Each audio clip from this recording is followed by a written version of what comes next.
नमस्कार दोस्तों, मैं अनिल गुप्ता। आप देख रहे हैं सरल न्यूज। आपको बता दें, आज दिल्ली के जंतर मंतर पर आप पार्टी से हुए बागी कार्यकर्ताओं ने किया है कार्यकर्ता संवाद। वहीं आपको बता दें, जंतर मंतर से लोकपाल बिल को लेकर जन्म लेने वाली आम आदमी पार्टी में अब पूरी तरह से दरार पड़ती नजर आ रही है। वहीं अरविंद केजरीवाल द्वारा किए गए बड़े बड़े वादे आज कार्यकर्ताओं की जुबानी को देखते हुए झूठे साबित हो रहे हैं। वहीं जमीन से जुड़े कार्यकर्ताओं को पार्टी द्वारा दरकिनार किए जाने पर कार्यकर्ताओं में भारी नाराजगी देखने को मिल रही है। वहीं पार्टी से नाराज कार्यकर्ता आज जंतर मंतर पर अपना दुख जताते हुए नजर आए। हम आपको दिखाते हैं सरल न्यूज के माध्यम से अनिल गुप्ता की यह रिपोर्ट। हम सभी एक क्रांतिकारी कार्यकर्ता हैं। अपने राष्ट्र के लिए, अपने देश के लिए हम लोग मर मिटने की चाह रखते हैं। मैं एक फौजी हूँ। कश्मीर से कन्याकुमारी तक हमने अंतर्राष्ट्रीय बॉर्डर पे ड्यूटी की है। लोकतंत्र को बचाने के लिए हम सबका कर्तव्य बनता है कि एकजुट करके इस लड़ाई को लड़े। यदि हमारी कोई बातों को नहीं सुनता है तो हम सबको सुनाना आता है और उन्हें सुनना भी पड़ेगा, क्योंकि ये लोकतंत्र है। तानाशाही से न तो देश चलेगा, न लोकतंत्र चलेगा और न संसद चलेगा, क्योंकि ये हिटलरशाही से देश नहीं चलने वाला। आप देख सकते हैं, किसान कानून भी बना था, लोकतंत्र में ताकत थी, झुकना पड़ा। उसी तरह यदि हमारे पार्टी के मुखिया केजरीवाल जी सोच रहे हो कि हम कार्यकर्ताओं की नहीं सुनेंगे, हम अपने मर्जी को चलाएंगे, पार्टी किसी की प्रॉपर्टी नहीं होती है, से भटक चुकी है। हम अपने मन की बातों को रखने के लिए आज यहाँ पर इकट्ठा हुए हैं, और हम भला हो भी क्यों ना, क्योंकि हर आदमी का एक उद्देश्य होता है और किसी उद्देश्य के लिए कोई कार्य करता है। यदि हमारे कार्यकर्ता जमीन से जुड़ करके दिन रात एक करके इस पार्टी के लिए कुर्बानी दी, समय दिया, और जब पार्टी अपनी उस मंजिल तक पहुंच गई तो कार्यकर्ताओं को न सुनती हो तो दुख का विषय है और होना भी चाहिए। मैं यही कहूँगा, हमारे जो भी यहाँ पर कार्यकर्ता उपस्थित हैं, सबको एकजुट होकर के एकता बनाइए, संगठित बनिए। और यदि हमारी बात को नहीं सुनी जाती है तो हम आज जितने भी लोग इकट्ठे हैं, रविंद्र टैगोर ने कहा है कि एकला चलो एकला चलो एकला चलो रे, हम एक चलेंगे अपने आप अनेक होंगे। आज हम यहाँ संख्या में कम हैं, आप देख सकते हैं, लेकिन फिर भी हम अपने मन की बातों को रखेंगे। कारण है कि जब पार्टी का गठन हुआ था, सभी ने आम आदमी पार्टी के विकास के लिए कार्य किया। हर एक कार्यकर्ता आपने देखा होगा टीवी के ऊपर में, जो जहां था, यहाँ तक कि लोग अपने नौकरियों को छोड़ दिए, अपने जॉब को छोड़ दिए और पार्टी के लिए समर्पित होकर के काम किया है। लेकिन आज जो हम लोग यहाँ उपस्थित हैं, इसका कारण एक ही है कि पार्टी और पार्टी के जो मुखिया हमारी बातों को नहीं सुनते, तो हमें अपनी बातों को सुनाना पड़ेगा। जो व्यक्ति चाहे किसी भी प्रदेश के हो, सभी दिल्ली में रहते हैं। दिल्ली में देश धड़कता है और हम सब लोकतंत्र और संविधान के बैनर तले सभी कार्य करते हैं। आज आप सभी देख रहे होंगे दिल्ली के अंदर में जो हो रहा है, जो भी पार्टियां, अब सबका हौसला आप देख रहे हैं। हमारी जब पार्टी का गठन हुआ था, केजरीवाल जी ने कहा था कि मैं ऐसा कार्य करना है कि कहीं किसी दूसरे पार्टी का जन्म ना हो। मैं भी उस शपथ ग्रहण समारोह में था, आप सभी पहुंचे होंगे। तो क्या उनकी बातों के ऊपर में वो चल रहे हैं? उत्तर है नहीं। चलना भी चाहिए, यदि आपने कहा है उस पर चलना चाहिए, लेकिन जो भी बातें उन्होंने कही, उन सभी बातों से वो भटक चुके हैं और उन्हें भटकना नहीं चाहिए, क्योंकि ये जनता है। हमारी इसी बिहार के रामधारी सिंह दिनकर ने कहा था कि सिंहासन खाली करो कि जनता आती है, और जनता आएगी। लोकतंत्र का मतलब ही होता है be the people, by the people, for the people, जनता को जनता के लिए, जनता के द्वारा। लेकिन आज जनता की कहीं भी नहीं सुनी जाती है, चाहे राज्य सरकार हो, चाहे केंद्र सरकार हो, किसी भी कानून को बना दिया जाता है। हम यहाँ पर अपने मन की बात को कह सकें और जो भी मन में पीड़ा है उसको बताना कहीं कुछ गलत नहीं होता है। और आप सब लोग बहुत, और हम लोग एक वो क्रांतिकारी हैं जब उस समय पे सबने आदरणीय केजरीवाल जी का सहयोग दिया, जब उन्होंने सोचा भी नहीं था, हर लाखों लोगों ने उनके लिए क्या क्या नहीं किया, उन सब में से ही आप लोग हैं, हम लोग हैं। तो मैं पंकज कुमार सिंह जी से अनुरोध करूंगा कि वो अपने शब्दों से अपने वो वायदे किए थे, क्या सिद्धांत बनाए थे और वो उन पे आज कितना खरा उतर रहे हैं, ये भी आप भली बात ही जानते हैं। कार्यकर्ता का काम होता है पार्टी के लिए कार्य करना, जो हम लोग करते आ रहे हैं, करते रहेंगे। हमारे राष्ट्रीय नेता इसको देखें, नजरअंदाज करें, क्या करें, ये तो आप भली बात ही जानते हैं कि ये उनके पास उनकी जो आंखें हैं वो आज की डेट में वो हैं जो कार्यकर्ता को देखना ही नहीं चाहते हैं। यदि कार्यकर्ता को देखना चाहते हैं तो ये पार्टी अभी तक नेशनल पार्टी बन चुकी होती, मात्र यहीं तक सीमित रह के नहीं रहती जहां पर है। क्योंकि जो इनके लोकपाल के, स्वराज के जो मुद्दे थे, जिन मुद्दों को लेकर हम लोग साथ हुए थे, वो मुद्दे तो एकदम गुम हो गए, खो गए हैं। और मैं इसी में अब अनुरोध करूंगा करण सिंह पुंडीर जी अपने विचार रखें। ये जंतर मंतर एक बहुत ही ऐतिहासिक जगह है और आप सभी लोगों को याद होगा कि इसी जंतर मंतर के प्रांगण से इस पार्टी का निर्माण हुआ था और यहीं से आंदोलन की शुरुआत हुई थी। जब भी कहीं कोई भटकाव आता है तो उसको जगाने का काम करना हम लोगों का ही दायित्व और परम कर्तव्य बन जाता है। तो हमें लगता है कि जो आम आदमी पार्टी के हम लोग सच्चे सिपाही हैं और बहुत ही अनुशासित होकर के आज तक हम लोगों ने पिछले 12 वर्षों से काम करते आ रहे हैं।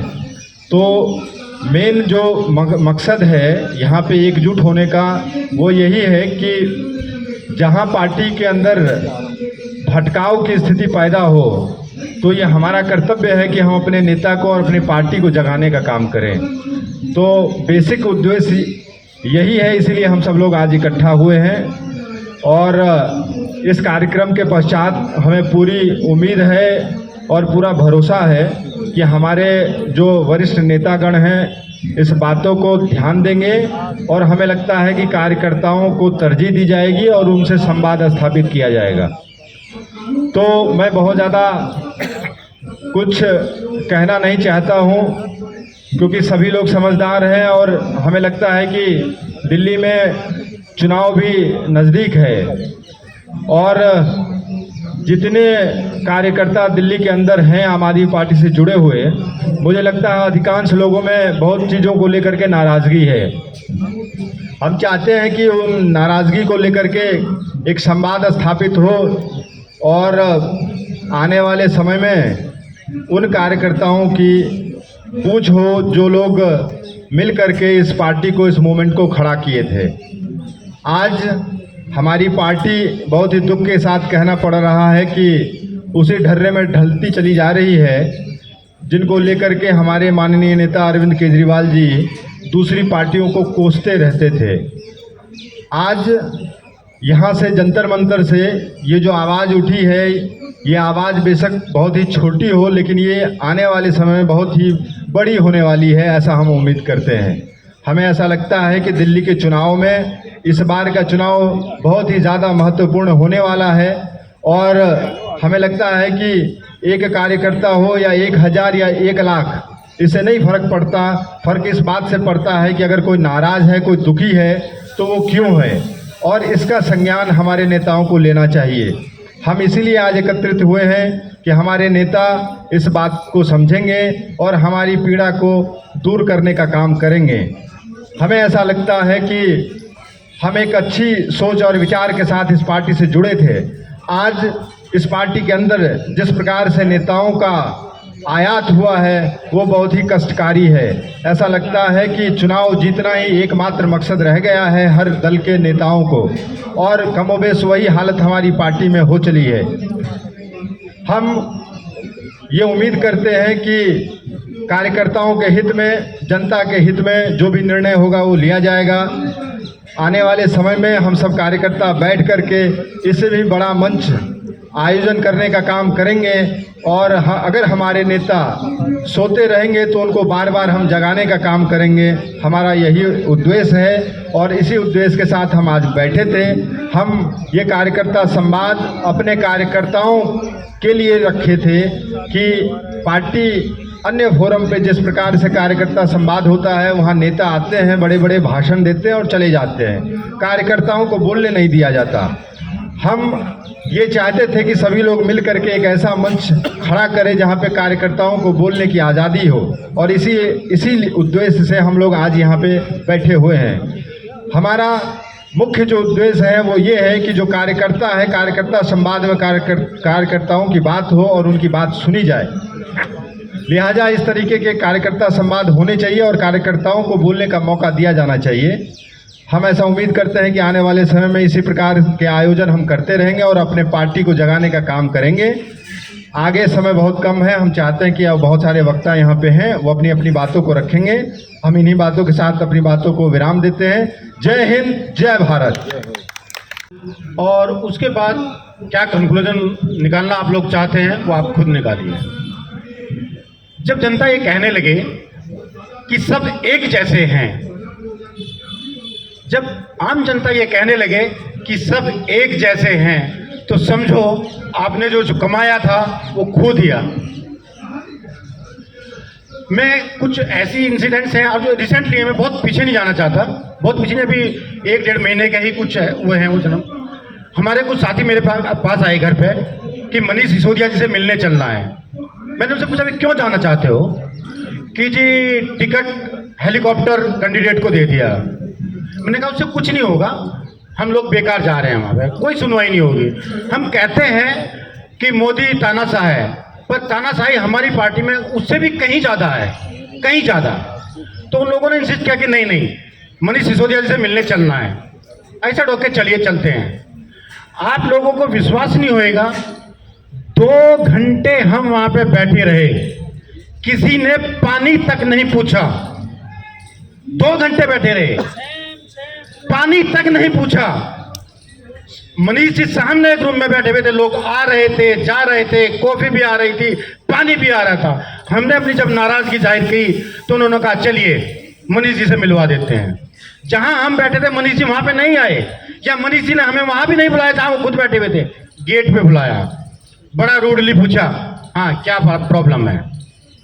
तो हमारे जो साथी थे उन्होंने बताया कि जी भाई बीबी त्यागी जी के आने से काफ़ी लोग नाराज़ हैं, ये है वो है। तो उन्होंने कहा अभी तो टिकट फाइनली नहीं हुआ, सर्वे होगा, उसके बाद टिकट डिसाइड होगा, परिवार को तो बड़ा करना है। तो मेरे मुंह से निकल गया, मैंने सर ये सर्वे कौन सी चिड़िया है, ये आज तक हमको समझ में नहीं आई ये सर्वे।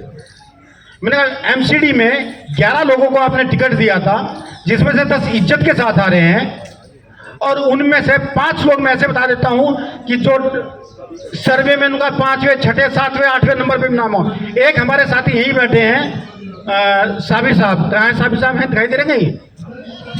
वो देखे सामने खड़े हैं, इनका नाम दूसरे नंबर पे था और ये विनिंग कैंडिडेट थे, और इन्होंने पार्टी के लिए दिन रात एक किया। उस टाइम में गांधीनगर का VCI था, मैंने भी अपनी जो ऑब्जर्वेशन भेजी थी उनका नाम भेजा था, पर जो जहां से जिनको टिकट दिया गया वो पहले 5 में भी नहीं थे। तो भैया अल्लाह भगवान जाने वो कौन सा सर्वे था, इज्जत के साथ आ रहे वो भी। खैर छोड़िए। तो मैंने मनीष से कहा मनीष जी ये गलत है, आपको कार्यकर्ताओं का सम्मान करना चाहिए। तो मनीष आप सोच के ताज्जुब में जाऊंगा, मनीष जी का क्या जवाब था? पार्टी छोड़ दो। We are soft. 12 साल से हम पार्टी के साथ लगे हुए, हमें पद नहीं चाहिए, हमें टिकट नहीं चाहिए, वी आर नॉट पॉलिटिकल। और मनीष जी हमसे कह रहे हैं पार्टी छोड़ दो। मनीष जी इतना घमंड ठीक नहीं है। जिस दिन लोगों ने पार्टी छोड़नी शुरू कर दी ना, तो आपको दिन में तारे नजर आ जाएंगे। इतना घमंड ठीक नहीं होता है। दूसरा, जिनको इनको ओझा जी को टिकट दिया गया है, ये कौन से ओझा जी हैं? ये जो 2 महीने पहले कह रहे थे कि केजरीवाल की सही जगह जेल में है, अब किस मुंह से कार्यकर्ता जाके उनको लोगों से मिलवाएं? क्या ओझा जी के बराबर में खड़े होकर कहें कि नहीं केजरीवाल जी की जगह तो जेल में है, पर यहां ओझा जी की जगह है, ओझा जी को पूछिए। अभी कुछ दिन पहले संजय सिंह जी की पद यात्रा थी लक्ष्मी नगर में। बीजेपी के कुछ साथियों ने हमें काले झंडे दिखाए, हमारी उनसे झड़प हुई, तू तो मैं हुई। वो तो टाइम पे पुलिस आ गई, नहीं तो मारपीट तक हो सकती थी। कुछ ही दिन बाद जो काले झंडे वाले थे, हम उनको माला पहना रहे थे, वो हमको माला पहना रहे थे। मैं ये नहीं कहता, मैं अपने किसी टॉप लीडरशिप से ये नहीं पूछता हूं कि जिनको टिकट दिया उनकी काबिलियत क्या है। मैं तो अपने शीर्ष नेता से ये पूछना चाहता हूं कि लाखों रो में, मैं लक्ष्मी नगर के एग्जाम्पल देता हूं, 10 साथी ऐसे थे जो पिछले 1 साल से लगे थे, उन्होंने अपने 10-15 लाख प्रचार प्रसार पे खर्च कर दिए। क्या 10 आदमियों में आप में एक को एक भी काबिल नजर नहीं आया?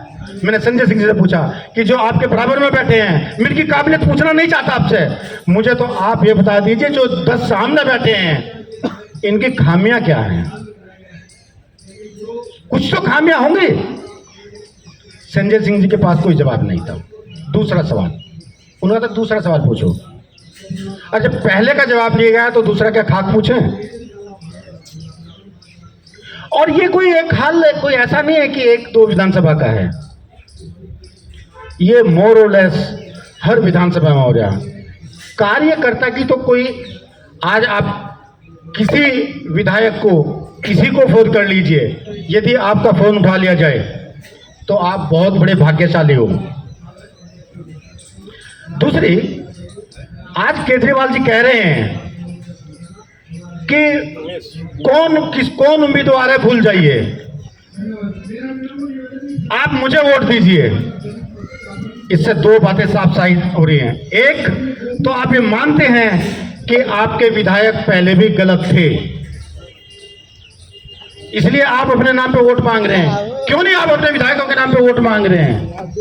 दूसरे, आम आदमी पार्टी का शुरुआत जंतर मंतर से ही हुआ था और यहीं से गठन हुआ था। आज क्या आप आन पड़ा के आम आदमी पार्टी कार्यकर्ताओं को यहाँ पर जंतर मंतर पर अपनी मांगों को लेकर क्या कहना चाहेंगे? अपनी मांगों के आम आदमी पार्टी के मुखिया अरविंद केजरीवाल विषय भूल चुके हैं।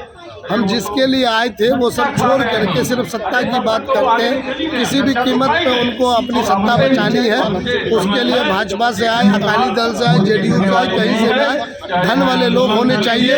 कार्यकर्ता पर उनको यकीन नहीं है, दरी बिछाई कार्यकर्ता बनाए गा जाए कोई। इसी के लिए हम लोग संवाद कर रहे हैं, उन तक बात पहुंचाएंगे। अगर समय रहते सुधार कर लेते तो ठीक है, नहीं तो अपने अपने हम लोग काम धाम में लगेंगे।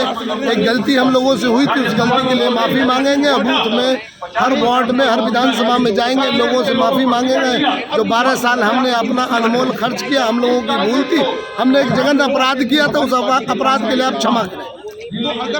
कितना फर्क पड़ेगा अरविंद केजरीवाल पे इतने कार्यकर्ताओं को आने से? कितना फर्क पड़ेगा पार्टी फर्क को? तो तब पड़ेगा जब इसका रिजल्ट आएगा, जब हम बूथ में जाएंगे, वार्ड में जाएंगे, गली गली में जाएंगे। अरविंद केजरीवाल को हम लोगों ने माननीय अरविंद केजरीवाल बनाया है, अरविंद केजरीवाल को दोबारा अरविंद भी बना सकते हैं। आम आदमी पार्टी में ऐसे कौन कौन से लोग हैं जिस वजह से आज जंतर मंतर पर कार्यकर्ताओं का सम्मान होना करना पड़ रहा है? क्या हाल चाल है, हम और परिवार कैसे हैं, माननीय बस ये हो रहा है। राष्ट्रीय अध्यक्ष केजरीवाल जी कहेंगे क्योंकि उनकी गाइडलाइन, अगर उनकी गाइडलाइन इस तरह की होगी, लंबे फॉर्चूनर वाले कोई पार्टी कार्यालय में जाते हैं लेकिन जब वो स्वयं नहीं देते हैं तो और नेता क्यों बड़े देंगे? गुलदस्ते के साथ में उनका तो इसलिए आओ मेन भगत कारण होता इसका है, ये उनका राष्ट्रीय स्वागत अध्यक्ष ही होता है, जिसको ये समझना और पड़ेगा आधे कि घंटे कार्यकर्ता बाद पार्टी के पहले लिए पार्टी में एंट्री होती है। बहुत और महत्वपूर्ण वो होता है और वो आधे अति घंटे आवश्यक होता है, बाद जिसको में सम्मान दिया जाना उस लिस्ट चाहिए। में जो हमारे हजारों तक चलेगा ये? कितने लोगों का कार्यकर्ता? आगे की रणनीति क्या है आपकी? साल काम करने देखिए, के बाद हमारी में रणनीति यही है कि हमारी पार्टी मेरा भी में नाम सुधार आएगा, आए और जो उससे हमारी पार्टी कोई भटक गई है, जगह नहीं मिलता उस है। पार्टी को जिस राह पे काम करना आधे चाहिए था, घंटे बाद आज पार्टी उस राह पे नहीं है। वैसे लोगों तो का यदि नाम वो आ जाता है, भटकने से जो है सही हो जाते हैं, उनको समझ में आता है, तो हम उनके साथ हमेशा साथ रहेंगे। लगातार आरोप लगाया करते थे। पड़गंज विधानसभा से जो अवध ओझा को आम आदमी पार्टी टिकट दे रही है, इस पर क्या कहना चाहेंगे? कितने खुश हैं आप लोग? देखिए सर, अवध ओझा का स्वागत है हमारे विधानसभा में। उन्हें जो लाया गया है, मनीष जी अपना सीट छोड़ के यहाँ एक भी काम नहीं किए, तो उन्हें डर लग रहा था कि हम कार्यकर्ता के साथ कैसे घूमेंगे गलियों मोहल्लों में, तो वो पटपरगंज छोड़ के भाग गए। अवध ओझा का स्वागत है, लेकिन अवध ओझा जैसे लग रहा है क्या कि वो उनकी जीत ही होगी। एक बार कार्यकर्ता से मिलने नहीं आ रहे हैं और उनके साथ जो दो चमचे घूम रहे हैं वो पूरा पूर्वांचल का पूरा पटपरगंज का ठेका उठा रखे हैं। ये इस बार नहीं चलने दूंगी। कौन है वो दो कार्यकर्ता जो उनके साथ हमेशा रहते हैं और उनको ले लेके घूमते हैं, उनको घेर के रखे हुए हैं, उनको बाहर नहीं निकलने दिया जा रहा है। और क्या नाम है उनका? उनका नाम है, अब मैं उनके साथ फोटो में देखेंगे ही आप, मैं नाम क्यों बोलूं उनको? वो सैलरी ले रहे हैं, कल उनसे उनकी कुर्सी निकल जाएगी, फिर क्या होगा बताइए। लेकिन अवध ओझा को अगर मनीष जी लाए हैं, तो मनीष जी अगर उनको चाबी पकड़ रहे हैं, तो मनीष जी ला के हर एक कार्यकर्ता से मिलवाते कि ये कौशल जी हैं, हमारे लिए 13 साल से काम किया, इनसे मिलो। ये कल्याणी झा जी हैं, 5 साल से हमारे लिए काम किया, इनसे मिलो। मनीष जी को हर घर लेके आना चाहिए अवध ओझा जी को, लेकिन उन्होंने नहीं लाया। तो प्लीज हमारा रिक्वेस्ट है अवध ओझा जी से कि प्लीज वो मनीष जी को लेके पटपरगंज विधानसभा में तभी उनकी कुछ सुनी जाएगी। धन्यवाद। आम पार्टी का कार्यकर्ता संवाद चल रहा है, क्या कहना चाहेंगे इसको लेकर? कैसा? जी सर, मैं पटपरगंज विधानसभा से कल्याणी झा हूँ। मैं 5 साल से आम आदमी पार्टी में जुड़ी हुई और मुझे आम आदमी पार्टी के जितने भी नेता हैं, कार्यकर्ता हैं, सब जानते हैं। मुझे अपने एरिया में मैं निगम पार्षद का टिकट भी मांग रही थी और जोर शोर से हमारी तैयारी थी और हर पब्लिक को पता है, हर जनता को पता है। लेकिन अभी जो ये निगम पार्षद का टिकट तो उन्होंने कैसे भी किसी तरीके से भी किसी और को दे दिया, जिन्हें कि कोई कांग्रेस से लाके पार्टी को और कांग्रेस से आए हुए कैंडिडेट को वहाँ निगम पार्षद का टिकट मिला, जिससे कि हम लोग खुश नहीं थे। उस टाइम भी हम लोग कई बार कोशिश किए कि मनीष जी प्लीज हम लोगों से मिलिए कि इनकी रणनीति हम लोग तैयार करेंगे, क्योंकि हम लोग फ्रंट पे काम किया है, पब्लिक से हर चीज डील किया है कि कैसे आप लोग वोट करेंगे, पब्लिक से मिलिए। लेकिन उन्होंने कभी आज तक मिलने की कोशिश नहीं की। फिर आई विधानसभा इलेक्शन में उन्होंने क्या किया, पटपरगंज में इतने सारे कार्यकर्ता हैं, इतने लोग हैं, क्यों वहाँ स्थानीय कार्यकर्ता को टिकट नहीं मिलनी चाहिए विधानसभा में? विधायक की टिकट लेने लायक वहाँ कोई थे नहीं क्या? ये बाहर से ले आते हैं, कैसे लाते हैं, नहीं लाते हैं, वो उन्हें पता, मुझे नहीं पता। लेकिन वहाँ की जो स्थिति है अभी, वो एक भी कार्यकर्ता से पिछले 5 सालों से मिले नहीं, बिल्कुल इग्नोर किया जा रहा है हर कार्यकर्ता को। और बोलते हैं, उनके कार्यकर्ता बोलते हैं, उनके जो 2-4 चमचे हैं वो बोलते हैं इनकी औकात ही क्या है, रोएंगे फिर वापस आएंगे। ये नहीं हो सकता। मनीष जी और केजरीवाल जी कान खोल के सुन लें कि ऐसा नहीं होगा। अगर आप बाहर से कैंडिडेट लाते हो तो कार्यकर्ता भी बाहर से लाओ, अंदर से हम लोग सपोर्ट नहीं करेंगे। अगर कार्यकर्ता की सुनवाई नहीं होती है विधानसभा में, चुनाव में, आगे कार्यकर्ता की रणनीति आपकी क्या रहेगी? बिल्कुल हम लोग एकजुट होके, एक मत होके, जिसका सपोर्ट हमारा समाज करेंगे, हम लोग हाथ उठा के एकदम उसी का सपोर्ट करेंगे, क्योंकि हमारे समाज के लिए आम आदमी पार्टी ने आज तक एक काम नहीं किया। गली में पानी नहीं है, सीवर बह रही है, लेटरिन बह रही है रोड पे, आए दिन पैर नीचे रखने का मन नहीं करता बिल्कुल। और पानी के लिए बोलने जाऊं तो बोलते हैं आज करवाता हूं, कल करवाता हूं, अरे वो बंद है, बीजेपी करने नहीं दे रहे, खामखा बीजेपी के लिए का नाम लेते रहते हैं। आज तक मनीष जी झांकने नहीं आए हमारे गली में और वोट के टाइम हाथ जोड़ने आते हैं। इस बार आ जाए। ये अरविंद केजरीवाल की जो 2100 की महिलाओं के लिए पॉलिसी चलाई है, 2100 रुपए की, क्या कहना चाहेंगे उसको लेके? मैं कहना चाहूंगी अगर उन्हें देना है तो इस महीना से लागू कर दें। वो क्यों ठग रहे हैं? यहाँ पढ़ी लिखी महिला बहुत ज्यादा है, हैं, यहाँ मूर्खों को ठगने जा रहे हैं वो। अगर उन्हें देना है तो आज से चालू करें ना, जीतने के बाद क्यों?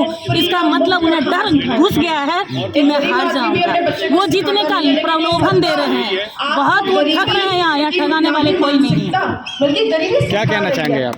मैं ये कहना चाहता हूँ, मैं कौशल किशोर परपगंज विधानसभा से, जिस उद्देश्य से ये पार्टी का गठन हुआ था, पार्टी किसी भी स्टेज पर कामयाब नहीं हो पाई है। हम एजुकेशन की बात करते हैं, आज स्कूलों में टीचर नहीं है, झूठ मूठ का बिल्डिंगों को सजाने से पढ़ाई नहीं होती है, किसी स्कूल में टीचर नहीं है, पानी के लिए लोगों के अनाप शनाप बिल आ रहे हैं, बिजली के बिलों में बहुत ज़्यादा टैक्सेस को जुड़ के आ रहे हैं। आप गलियों में चले जाइए, सीवर भरे पड़े, जैसे हमारी बहन ने बताया, सीवर पूरा भरा पड़ा है, पानी गंदा आ रहा है। खुद तो महलों में बैठ के उन्होंने शीश महल बनवा लिया कार्यकर्ताओं को, और कार्यकर्ताओं को गंदा पानी पीने के लिए छोड़ रखा है।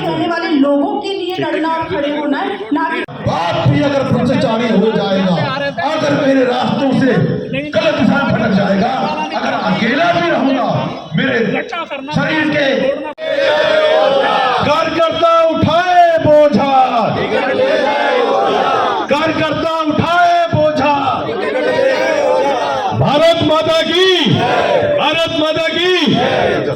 हाँ, भ्रष्टाचारी हो गया प्यारा, मारा गया ईमानदार बेचारा। भ्रष्टाचार हो गया प्यारा, भ्रष्टाचार हो गया प्यारा, मारा गया ईमानदार बेचारा। भ्रष्टाचार हो गया प्यारा, मारा गया ईमानदार बेचारा। तो इस ईमानदार को मारना नहीं है। हाँ, एक नारा और भी है, कार्यकर्ताओं का हो गया बुरा हाल, कब सुनेंगे केजरीवाल? नहीं सुनेंगे। कार्यकर्ताओं का हो गया बुरा हाल जी, कब सुनेंगे केजरीवाल जी? कार्यकर्ताओं का हो गया बुरा हाल जी, कब सुनेंगे केजरीवाल जी? हाँ, मनीष सिसोदिया धोखा है, जंगपुरा बचा लो मौका है। मनीष सिसोदिया धोखा है, जंगपुरा बचा लो मौका है। शराब मंत्री